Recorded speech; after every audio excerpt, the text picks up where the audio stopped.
Right now I'd like to take this opportunity to show some changes we've made to ISAE for the 6.0 release.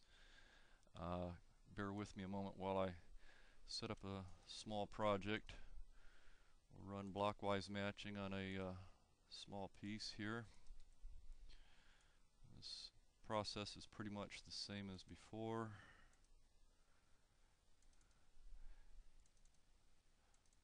Feed it a design file with geomorphic data. Create some output design files. Give them a unique name. Use the empty design file for the output. One thing that even though you don't see anything changed here, one thing you should notice is that when you go to leave this page, it's much faster now. All we're doing now is getting the coordinate system out of the first file. We're not going through and checking every design file to make sure that it's 3D. Hopefully customers are aware that they should be using 3D files, and if not, it'll layer off later. But we got tired of punishing people for for making others, or for testing for others' mistakes. So when you click on here, it gets to the next page very quickly. I have a preference set that I can load in. It's got all my parameters set. Two things that you should notice that are different here. One is that we have a symbology INI file that defines which levels, what symbology, what color, weight, etc. are used to define the break lines, obscured areas, and so on and so forth. If you need help creating an INI file, you can look at the ISDC video that I made that you should find with this video. Another thing that you might notice that's different is all the so-called more parameters have been removed. If you find somebody really wants to tinker with those items, they can go edit the default control file from the ISAE folder.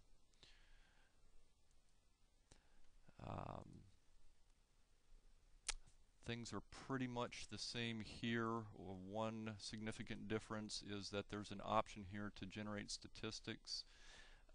Basically what this does is it compares your surface data to your control point. So it compares the elevation at any given control point, the surface value to the control point Z value, and shows you the differential and computes some statistics based on that.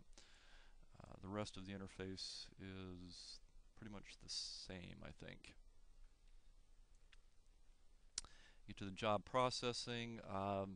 This dialog has been cleaned up and flipped over, so to speak, for a top-down sort of presentation. It used to be that you had to define everything at the bottom and work your way up. Well, we just kind of cleaned it up a little bit. Pretty much all the same parameters, just hopefully a little more intuitive for first-time users.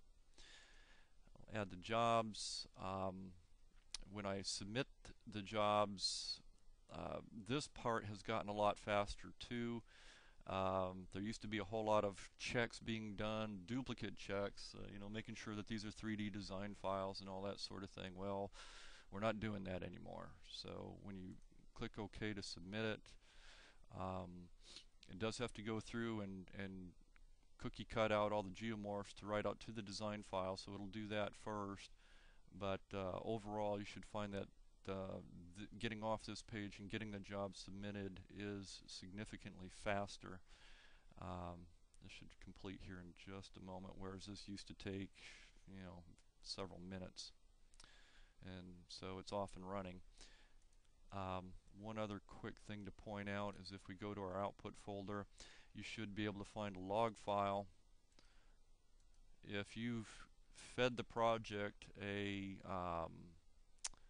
design file with geomorphs in it, if you have any problem geomorphs, then a log file is generated to show you the XYZ location of those features. And generally these problem features will be skipped.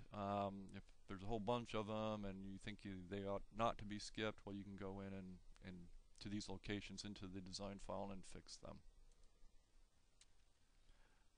The last thing I'd like to point out is if you go back to your project folder, to the project level folder, go to ISDC, you'll see a stat folder, and this is the output from the statistics, the control points being compared. Here you can see the differential in Z and the little summary report, minimum, maximum, average, delta in the height values.